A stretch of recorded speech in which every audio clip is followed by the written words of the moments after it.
from WBBZ-TV Sports. It's time to beat the champ.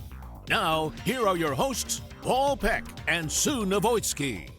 Well, hi, everybody. I'm Paul Peck, and welcome to Beat the Champ. Hope everyone is staying safe and healthy. We can't bring you any live Beat the Champ bowling shows, so what we're going to do is take a look back at some of our most memorable moments, the 5 300 games that have been bowled on TV here on Beat the Champ. So with Sue Novoitsky and Janelle Sabin, let's get rolling.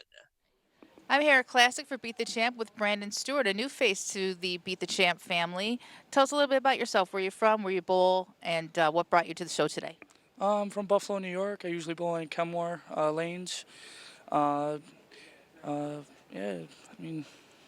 made you try out? It was in around home. It was more closer than a lot of the other ones, so I figured I might as well give it a shot. Was this one of your first qualifiers? No, my first qualifier was actually a man or two about 2 months ago. Oh, that's right. So you do stay kind of close to the area? Close. All right. And I saw that from your sheet. You bowl at Tonawanda. You bowl at Kenmore Lanes. So you got about, 4 leagues on you? Yeah, this year, definitely. All right. Well, you've got the experience, and now you can put it to work here on the lanes. So good luck to you. Thank you. Match number 1 is Joe Montanti Jr. on the right, and this gentleman, Brandon Stewart, making his Beat the Champ debut here at Classic Lanes. Match number 1 of the 3 we're going to bring you here today. So 2 guys with limited experience on the show. This is only Joe's second show, and as I mentioned, it's Brandon's first. He's 25 years old from Buffalo, and it's our first opportunity to see how good a bowler he is. And here we go. Week 3 at Classic Lanes, Brandon Stewart leads us off. Nice shot. That's the way to get it started, right? Doesn't that just make you feel like first show, nerves, get up there, throw a strike? Doesn't that kind of calm you down a little bit? No? Feels great. No. Feels great back both here. Both you and Brian are telling me no. So the Brian I'm referring to is our buddy Brian Borowski. He's the proprietor here at Classic Lanes, and Brian will give us the scouting report on his employee and his friend Joe Montanti Jr. here. Brian, you know him better than anybody. No, I don't. You don't? You better. Employees and friends, that's not a good combination. No, it's not. Well, so tell us about Joe the bowler. At least you know a little about Joe the bowler, right? Yeah, he's been on fire this summer. He's been racking up 300s all summer long. Ever since we redid the lanes in May, he's been tearing it up. So it's just getting, keep his head in the game and make the shots, and hopefully the pins will fall. No surprise that the way he's bowling, that he qualified to be on this show. That doesn't surprise you at all, right? No, shouldn't. Sure. Just because he's, like you said, he's been bowling great, and he has a pretty good understanding of how this place reacts.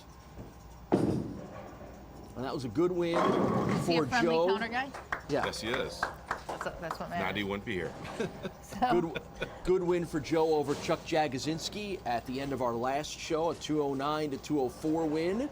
Neither guy bowled great, but Joe was able to put the pressure on and come up with some big strikes down the stretch in order to win and end that winning streak of Chuck Jagodzinski. So here we go, second frame for Brandon. 225 average for Brandon Stewart. Bowls regularly at the Tonawanda Bowling Center, amongst a couple of other places here in Western New York. There's Janelle Sabin on the Castellone Chrysler Dodge Jeep Ram scoreboard, giving you the early look at the score in this one. Nothing but X's on the board so far. You've got to say that quite a few times this month. Had a lot of strikes this month, haven't we? This month has been the X-Files version of this show. No, nothing, no reaction from either of you on that one? Not an X-Files person. I'm trying. Gotta keep it lively here. Now, if you're talking maybe Kingpin or something like that, then we can Big Lebowski. Do not bring up Kingpin. No. We are banned from any Kingpin references because Sue will not let us talk about it. Nothing. No, right? No. Nobody believes that I feel that way about it, that it's making fun of bowling. Well, Brian's a national big shot. Maybe we can have something done about that. Yeah, right? Mr. President. It's only of New York State, not national. So. Well, but that's still... But still, it's an iconic movie. It's anything you can have whether it's making fun of bowling or not, you know, whenever you're talking about bowling, I mean, look at all the number of commercials that have bowling today. You know, anytime you can get the sport on TV, it's a good thing. Well, speaking of that, Brian, you had an opportunity to be a part of a really cool opportunity to grow the sport of bowling about a month or so ago when NASCAR came to Watkins Glen for their annual race, which was the Go Bowling race. So tell us how that sponsorship came about a little bit, and then you can talk a little bit about your experience there at the Glen. Well, the demographics of bowling and NASCAR are so close that in order for us to expand our sport, we reach out to NASCAR. So we've been actively, for over the last maybe 6 years, sponsored races, and we're fortunate to have it in Watkins Glen in August, and it will be back again for one more year. We had a 2-year commitment. But it's just so exciting when you bring bowling and NASCAR. But I was able to experience, we just built a bowling pin car that we debuted at the race. Wow, nice. Yeah, nice pickup there from Brandon. What 4.9? I didn't see a 4.9. No, not anymore.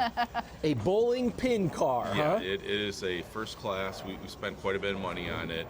It's not totally fully functional yet, but it should be very soon. And the goal is to bring it to fairs or anyone who has a special request that wants a pin car in the area. But man, revving that up was cool. It's almost like a dragster a little bit. Yeah, it's a real powerful engine. I kept revving it up. They said, no, you got to slow it down. It's not. We're not there yet. So next year, as we continue to watch these guys just knock everything down right now, we've had nothing but strikes across the board. This feels like a good time to take a short break. We'll be right back with more action on Beat the Champ. Instant replay on Beat the Champ is brought to you by Transit Lanes and Keglers. Join us for bowling, food, and drinks. Welcome back to Beat the Champ. Let's get back to the action here on WBBZ-TV. So go ahead, Sue. They had PBA guys there too, didn't they, as well? Yeah, Jason Belmonte. He's been a great ambassador for the sport of bowling. He was there. In fact, I saw him 2 days before. He was in York, Pennsylvania, and we actually bowled with each other. He was on my team during a competition. We didn't win, but and then to see him, 2 days later at the Glen. I mean, he's just great for the sport. I mean, what he does with the kids and the adults, and he's just. Say what you will, he has definitely made a big difference in even spurring new interest with young people by adding a different dimension to the game, and then the way he handled it on top of it. And I have to say that it's one of the best ambassadors we've had in a very long time. Oh, definitely. I mean, he understands what the fans are. He understands what bowling is, and he understands in order for bowling to succeed, you need to be a part of it. Does he drive the bowling pin car with two hands on the steering wheel? I don't think he had an opportunity to drive it yet. I got it. Thank you, Sue.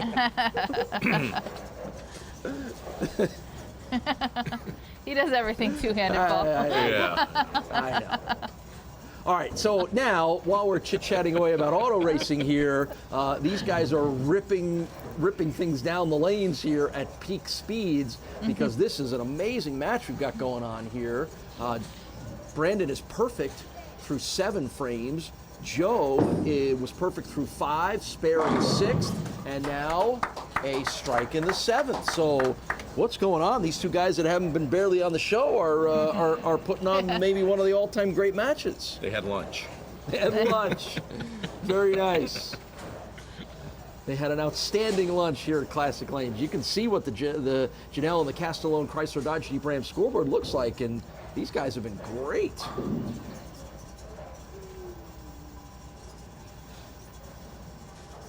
So 8th frame now for Joe Montanti Jr. Wow. Another strike. Well, Brandon can't let up. Joe's right there behind him.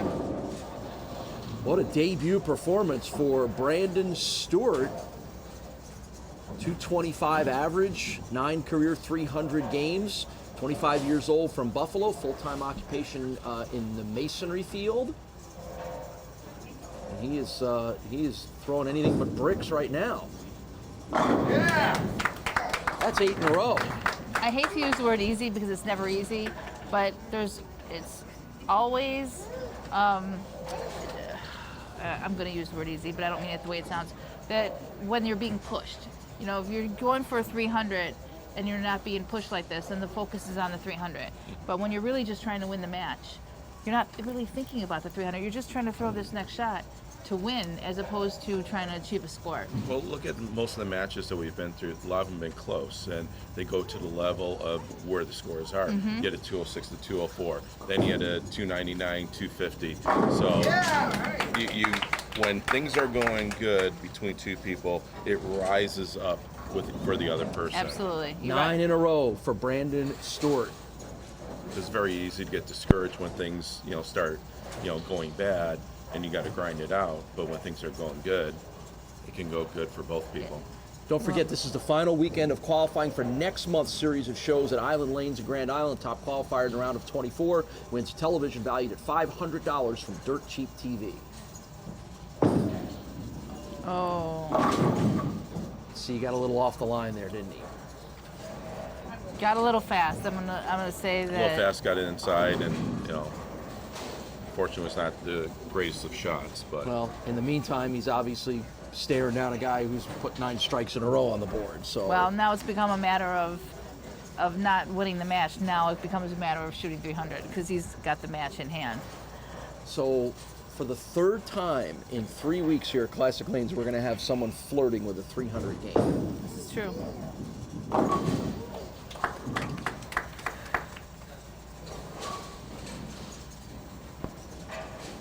So Joe will slide over to lane 31 for the 10th frame. Well, Joan won't need to ask off to go to Island next week. But it was still a great performance. yes.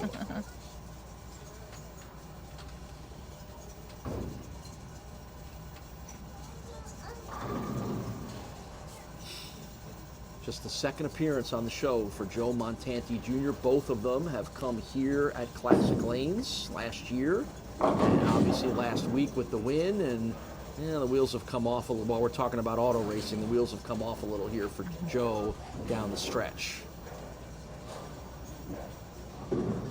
So the drama now, as you pointed out, Sue, is to see what Brandon Stewart can do in the 10th frame. If he has 3 more strikes in him, we get our 4th 300 game here on Beat the Champ. And 2 within a short period of time. Yeah, that's the last one we had was Jason Siliberto just 2 months ago up at Alley Brandt Lanes.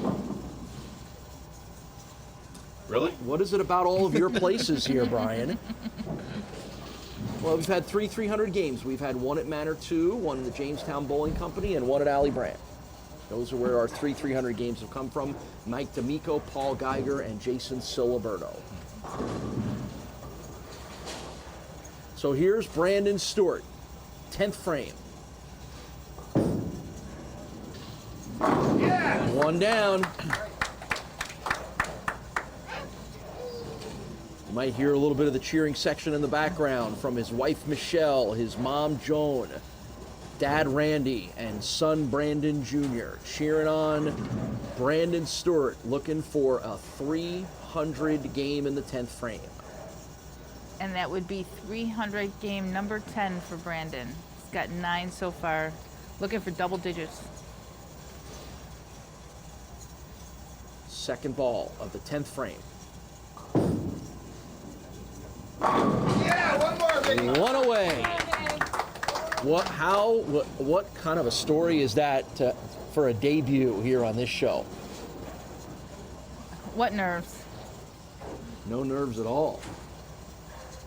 So as you can see on the Castellone scoreboard, it comes down to this. 1 more ball for a 300 game for Brandon Stewart.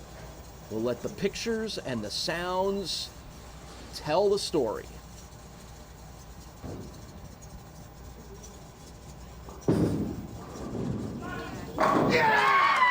Wow. And The family celebrates, and so does Brandon Stewart. What an amazing Beat the Champ debut with a 300 game for Brandon Stewart. Congratulations from the other competitors that he will face next, Jeff Dio and Andy Reddick, but a big sigh of relief from Brandon Stewart. He has bowled a 300, a perfect game. He advances on to match number 2. What a way to get us started here. Week number 3 at Classic Lanes. We're back right after this.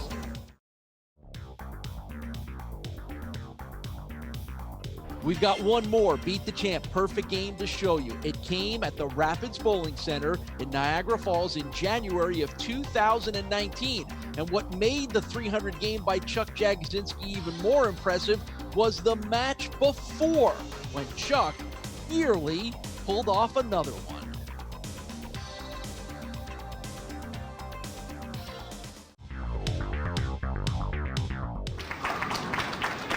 Well, maybe Tom Kress wasn't entirely sure he'd be bowling another match, but after what happened in that last frame from Jeff Pullman, Tom will more than happily take the chance to bowl again.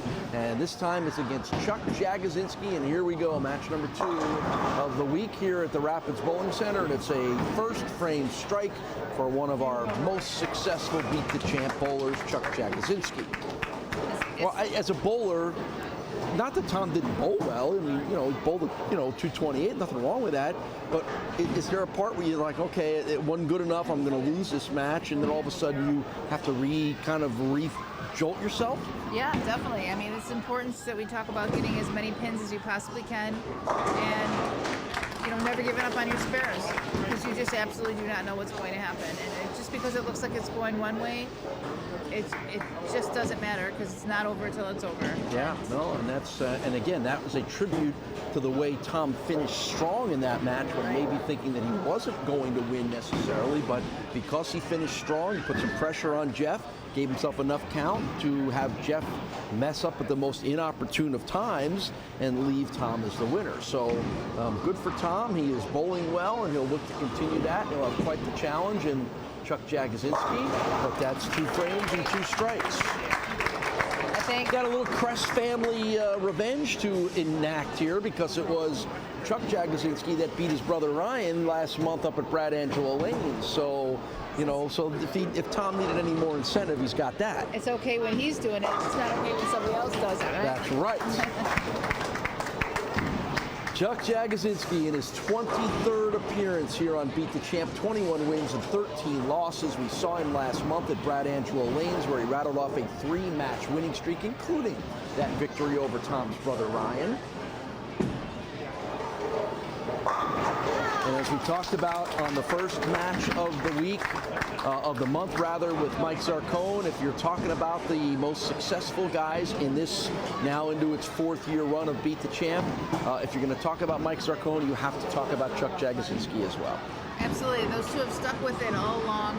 I mean, we've had some people that were very strong in the beginning. Tony Dolan was around a lot in the beginning. Matt Sazowski was a lot in the beginning.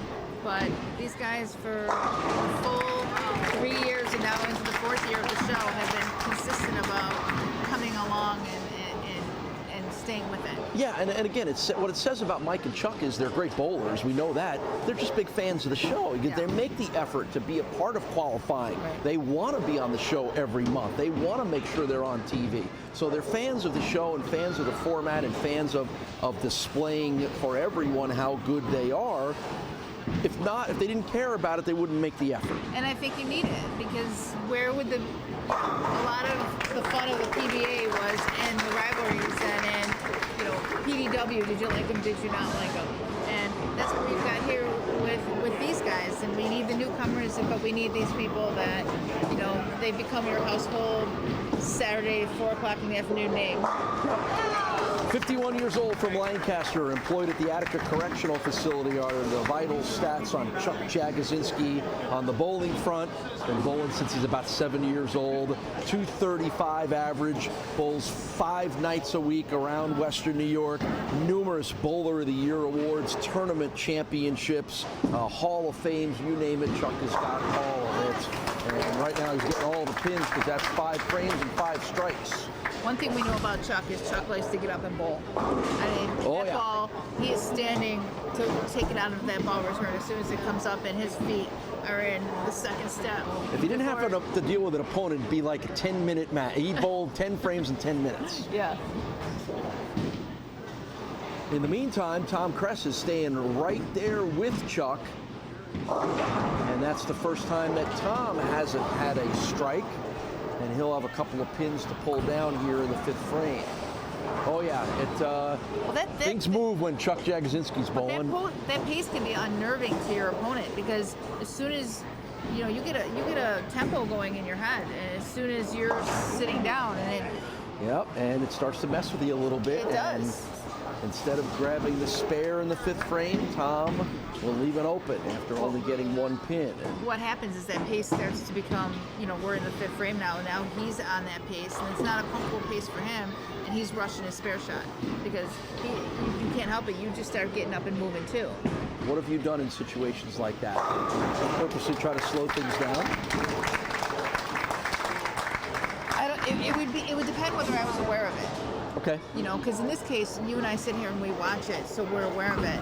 But Tom, because he doesn't bowl Chuck all the time, may not even be aware it's happening. And a late fall on the 7 pin gets Chuck another strike. But what you want to do is you want to try to get the match back. You always want to try to keep the match in your own hands. So you go at your own pace, but you have to be aware. If you're not aware, you're going to get dragged right into this fast pace. This tornado of bowling that is Chuck Jagodzinski. 7 frames, 7 strikes. He's so fun when he's this intense, though. I have to tell you, he is. I was going to say he's even more intense than Zarcone is, and we know how intense Mike is. Yeah. But Mike's a little more laid back. Different demeanors. Mike's just like, I'm good. I know I'm good. You know I'm good. Here I am. Chuck is kind of in your face intense a little bit. Well, the big difference in their personalities is I think Mike can get down. A couple things can happen, and he can get down on himself. Chuck doesn't get down on himself. He really doesn't. He'll find a reasoning for what's happening out there, but he won't get down on himself. Boy, that pin just seemed like it was going right for the 10 and sort of flew around the top of it, so it leaves Tom with an 8th frame spare opportunity. Yeah, I think that's a good point that you're making. I think when something goes bad for Chuck, he gets more angry and more intense. This looks like a good time to take a break. We'll be back with more Beat the Champ right after this. Welcome back to Beat the Champ. Yeah, his intensity gets tougher. Don't forget, we've got qualifying going on for next month's shows that are going to be right here, back again at the Rapids Bowling Center. And the top qualifier in the round of 24 wins a television valued at $500 from Dirt Sheet TV. And it's another strike. 8 frames, 8 strikes for Chuck Jagodzinski. That's going to slow Chuck down. The pins haven't come down. I said, waiting for the ball return in the pin center is the only thing that slows it down. Maybe he could hire Rocket Rob Piccoli, just whip the ball back at him, save like 3 extra seconds.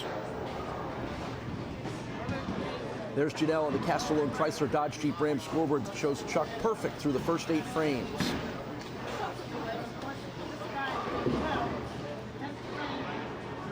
Frame number 9.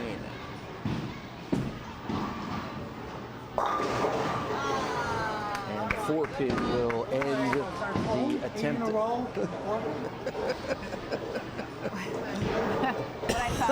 What I found. Trash talking Mike Zarcone there. That's great. I love it. All about it. He hasn't been here in 3 weeks. If you couldn't hear him, he said, "What am I, Mike Zarcone, 8 in a row, and then leaving an extra pin?" Well, I didn't want to say it while he was up there, but that having to adjust that scoring actually slowed down his pace. Yeah, he doesn't like that. And he pulled the ball. The ball was very much was left of his target. I mean, he could have stole it, but it was definitely left of his target. That pace is very important to him. Strike in the ninth for Tom Kress. Yeah, you're right. I didn't even realize it. Part of me kind of said, why is Chuck taking so much time? I didn't realize there was a little scoring glitch that had to be taken care of, but maybe that's all it took. Maybe that's all it took to create just a little bit of a difference in the routine that had led to all those strikes. That blistering pace. So we once again will have a change in champion. Yes. Beat the champ. Yes, we will. Boy, you can't argue with the way Tom Kress has bowled both matches, and you know he's going to lose this one, and he probably should have lost the one before, but he's bowled great. And I think, like we said, between he and his brother Ryan, we've had a pretty steady stream of the Kress brothers on our show, and I think that's going to continue as they are really outstanding young up-and-coming bowlers. But you know, again, just running into a couple of really good performances, particularly this one from Chuck Jagodzinski. Another strike to end it. Well, we'll get one more here for Tom, and It's hard to believe he's going to shoot 240 and not even have a pop. yeah, well, it's kind of the nature of this game. And again, if you know you're bowling up against a Chuck Jagodzinski, you almost know you got to throw 260. Probably, right? I mean, let's be honest. Chuck's that good, and I think there's always a little bit of that intimidation factor that comes with it too. You're like, oh, who am I bowling? Oh, okay. And again, ending on 4 consecutive strikes for Kress to put a 245 up, that will not be good enough. So let's see what Chuck's going to finish with here. He struck through the first 8 frames, a spare in the 9th, and an early strike in the 10th. Well, I wonder how Chris Labiak feels coming into this match, because every single person that's come in has started off with a nice string of strikes. Yeah, you're right. We've had a lot of that, as you can see on the Castellone scoreboard. It continued here with strikes through the first 4 frames for both guys. I think Chris Labiak is over there trying to figure out, how can I untie my shoe? You know, how can I adjust my wrist bands? You know, can I trim my nails in between frames? The secret is definitely slowing them down. Great finish. So Chuck Jagodzinski, in Chuck Jagodzinski style, rips off a 279 to beat Tom Kress, 279 to 245. The Jagodzinski show rolls on here. One more match to come. Can Chuck figure out a way to win 2 in a row? Will Chris Labiak have something to say about that? We'll find out. We'll talk to Tom Kress about another great performance, and then we'll get you ready for match number 3 when we return to the Falls right after this.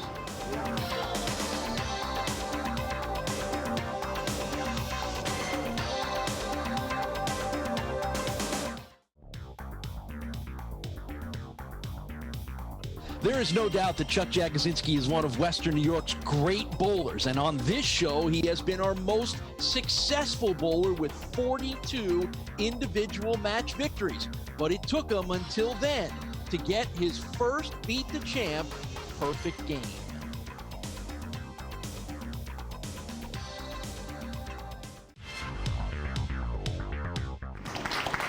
Well, next up for Chuck Jagodzinski, it is Chris Labiak for our final match of the week here at the Rapids Bowling Center. And here we go.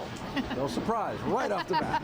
Shake a hand, grab a ball, throw it down the lanes, get 10 picks. That's Chuck Jagodzinski right there. So now, you know, yeah, it's funny, we talked about it, but I'm sure Chris is worried about his own game here, but you know, do you try to figure out a way to get him off his routine a little bit? See if Chris is worried about any of that stuff at all. 6th different appearance on the show for Chris Labiak, 6 wins and 3 losses. We saw him last during the summer up at the Tonawanda Bowling Center. Chris had to win a roll-off. There was a tie for the final qualifying spot on the show between himself and Jason Shuby. So those 2 guys had to roll off to determine who would be on the show and who would be the alternate. And it was Chris that came up with the win in the roll-off, which put Jason Shuby to the alternate spot. I didn't know that, but I did see Jason Shuby back there, and I was wondering what he was doing back there. Now I know he's the alternate. Chris, the first 2-hander that we've had on this month's show. Let's see what he does with this difficult leave. And unable to get them all, so it's an open in the first frame, and in most circumstances you wouldn't think that would hurt too much, but you are bowling against Chuck Jagodzinski. Yeah, well, now's the time that you want to pull out. You might want to do what you can to neutralize them, because you don't want to get too far behind. Chris, of course, as we mentioned, the two-hander, but he also bowls left and right. But again, declaring that he's bowling righty for this match. Look at the revolutions on that ball. Yeah, well, I'll say the pattern on the ball is an incredible aid for all of us on TV and those of us here at the Rapids Bowling Center to see the revolutions. And I hope you can pick that up on TV, that you can just see how fast that thing is spinning. And that's absolutely created by the two hands. See if you can't pick it up here.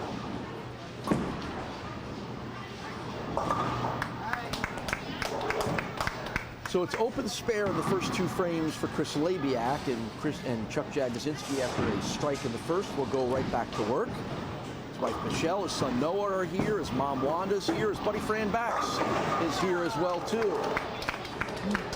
And how about what Chuck and Fran did a couple of weeks ago at Wimbledon Lanes in West Seneca, in a league that they both bowl in?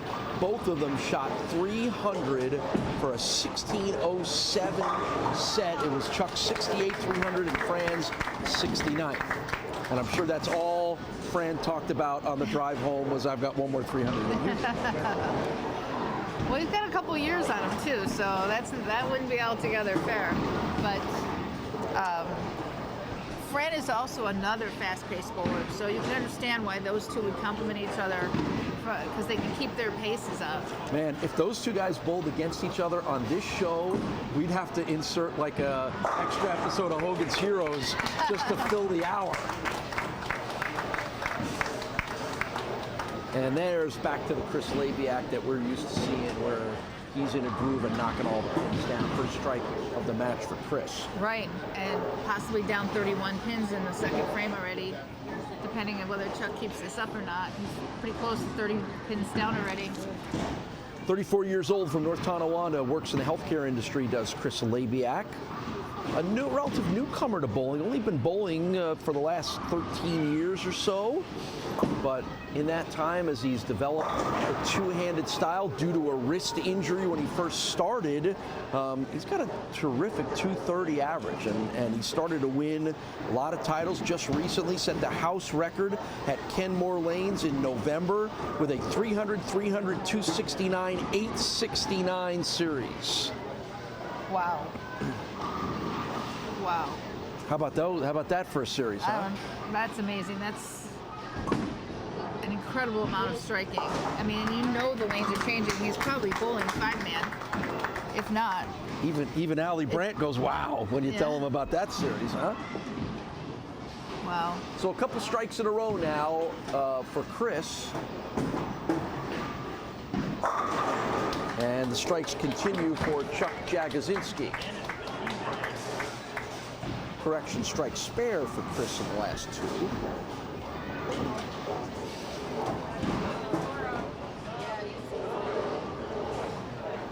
And right to work goes Chuck in the fifth frame. Strike right there. The action will continue on Beat the Champ in just a minute. Instant replay on Beat the Champ is brought to you by Transit Lanes and Keglers. Join us for bowling, food, and drinks. Welcome back to Beat the Champ.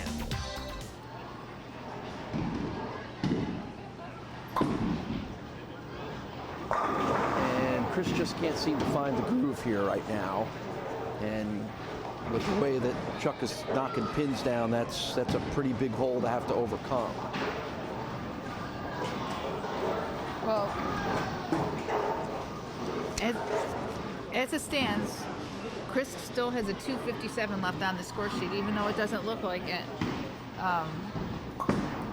I'm sorry, that's a lie. He's got a 227 Yeah, that left. sounded a little bit high to me, Yeah. but I don't ever question your scoring No. acumen. So we're looking at 227 high if he were to strike out at this point. Right, 51 years old, from Lancaster, is Chuck Jagodzinski. We've told you a little bit about his background and his history, and, you know, you name it, there isn't much that he hasn't accomplished in this sport in Western New York. And I think Chuck's got a little bit of a lock-in on here on trying to see if he can't pull off a 300 game here, or at least go a little farther than his buddy Zarcone did earlier in the month.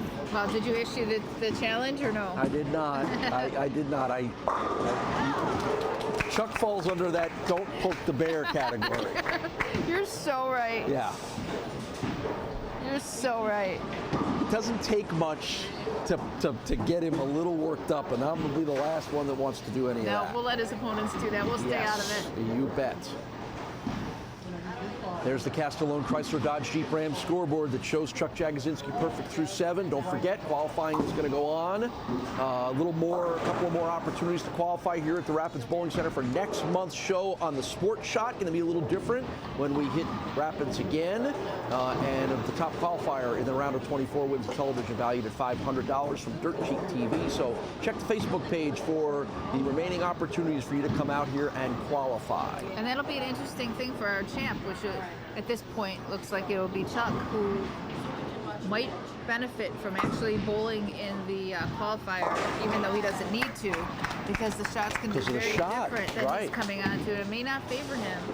And as the champion coming in and the person that you want to beat, he might be at a bit of a disadvantage. Right, so just because Chuck has bowled so well here at the Rapids Bowling Center and advances back to here for the next series of shows, because the shot's so different, it may or may not carry over, and that's a good point. That it does probably benefit Chuck to get out here and bowl a little bit in the qualifier, so he's familiar with what the pattern is going to do.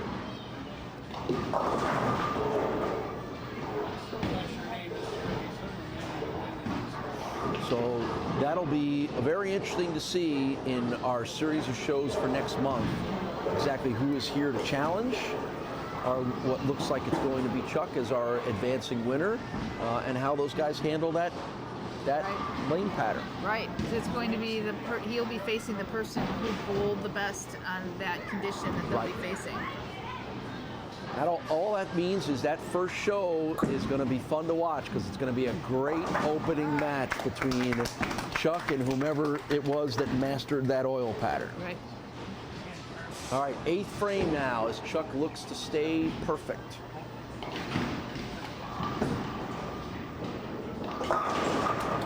And he gets it. A little bit of a slide over there, a little body English helps as well too.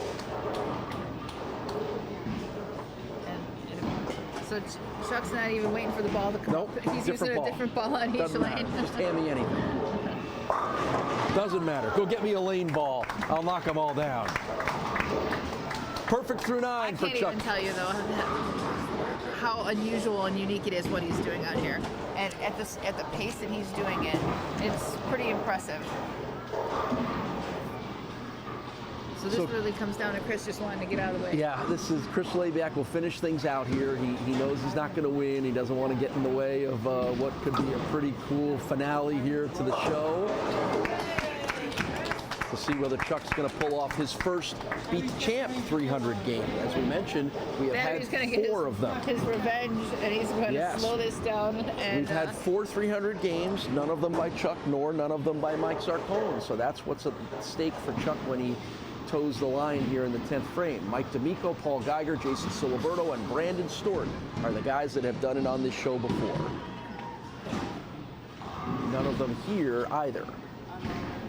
Matter 2, Jamestown, Allie Branton Classic. 10th frame for Chris Labiak. And as you pointed out, Mike Zarcone's name is not on that list either. There's still some things left to be done. Oh yeah. The competition between these two guys is pretty intense and pretty fierce, and anybody that gets a chance to one-up one or the other with something the other one hasn't done is that's big.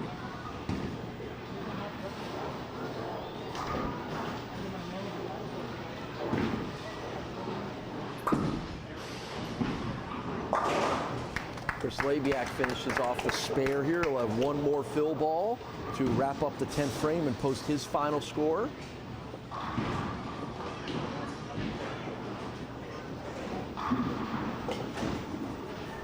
there you can see what we're facing in frame number 10 for Chuck Jagodzinski. So not a whole lot that Chris Labiak could do with the way Chuck Jagodzinski is bowling, and certainly a 182 isn't likely going to ever be enough to beat Chuck. So here we go, 10th frame for Chuck Jagodzinski as he looks for the 69th 300 game of his career. There's one. Dare I say that Fran is here? And that would tie Fran. I was thinking the same thing. Chuck, you know, And Fran's such a good sport, he's videotaping it right now. All right, here's the second one. Great shot. Man, those pins are just exploding upon the collision with the ball. So one more for a 300 game for Chuck Jagodzinski. Always fun when we get a chance to see these here on the show. Uh-oh, we have a little delay there? No, I was just hoping the lane didn't break down. Chance for a 300 game for Chuck Jagodzinski. There it is.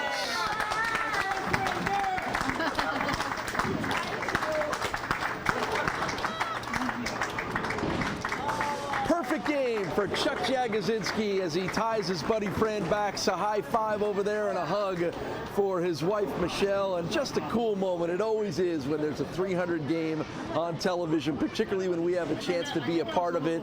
And like we said, Chuck has done so many cool, awesome things, not only in bowling in his town, but on this show. Pretty cool to see him check another one off the list. Absolutely, and I get to interview him now. Yeah, now we get to interview a happy, nice, pleasant Chuck Jagodzinski. And guess what? He's going to come back for next month's shows as well, too. We will come back and talk to the guys and talk to Chuck about a big performance here when Sue and I return to the Rapids Bowling Center in Niagara Falls. More Beat the Champ right after this.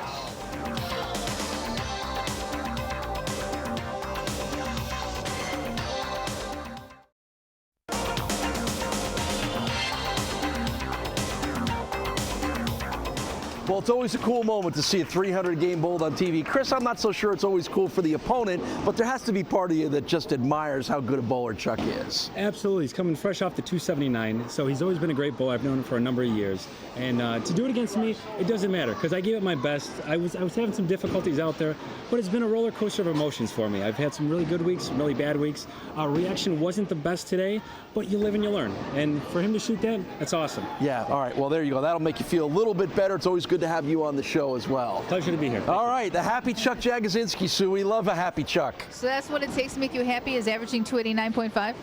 Yes. Anything over 280 in more than one game, I'm happy. All right, so great game, great 300, great performance today. How does this play into next month when we're going to deal with a sports shot? I got to see. I don't know if it's a modified or a real sports shot. If it's a real sports shot, the scores will be like 200, 210s, and you win. And if it's modified, it'll be a little higher. But then I got next week after the taping, I got to go to Pennsylvania for the Billy Lane's team tournament. So hopefully I don't get 7 or 8 in a row. I'll be in trouble. All right, you going to come and try out for next month then and get an idea of what the shot's like?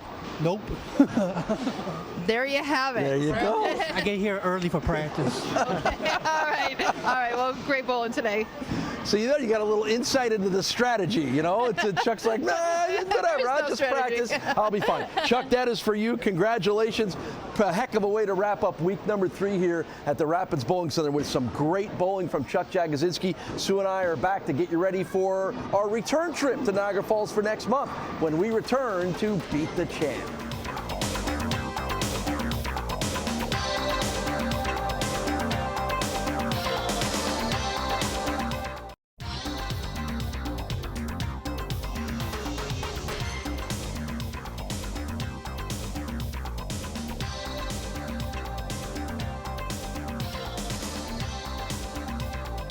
We hope you've enjoyed our special look back at the 5 300 games in the 5 years since Beat the Champ has returned.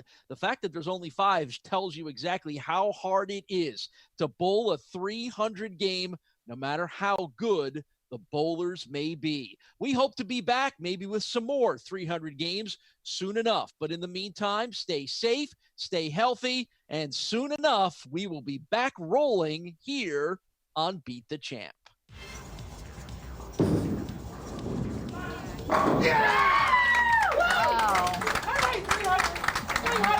And the family celebrates, and so does Brandon Stewart. What an amazing Beat the Champ debut. There it is.